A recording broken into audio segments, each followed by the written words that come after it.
मंचर झील का बिफरा पानी इतराफ की बस्तियां डबोने लगा है। हुकाम ने दादू और सहमन को बचाने के लिए झील में कट लगाया। रैला तेजी से करीबी यूसिस की जानिब बढ़ने लगा। पाक फौज की इंजीनियर कोर मुतहरिक है, सूरत हाल पर नजर रखे हुए है। वज़ीर आला का आबाई गांव भी ज़ेरे आब आ गया है।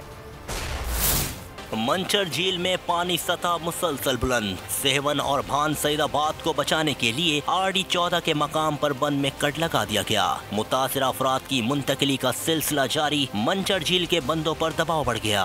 झील के बंद टूटने का खदशा पैदा हो गया। पाक फौज की इंजीनियर कोर झील पर पहुंची, टूटे हुए हिस्सों और रेटिंग वॉल्स की मुरम्मत की। शर्जील मेमन ने कहा, सूरत हाल पर मुकम्मल नजर है, हिफाजती पुश्तों की निगरानी की जा रही है। जो इरिगेशन के एक्सपर्ट्स हैं, गवर्नमेंट ने मिलकर ये फैसला किया कि मंचर पे RD 14 के मुकाम पर कट दिया गया है। यहाँ फौरी तौर पर इवैक्यूएशन जो है कराई जा रही है। गाड़ियां भेजी गई हैं, सब चीजें कि उनको सबको इवैक्यूएट किया जाए। कट लगाने के बावजूद पानी कंट्रोल में नहीं है। शदीद तेज हवाओं ने झील पर खतरनाक सूरत हाल बना दी है। एक बार फिर नंबर 1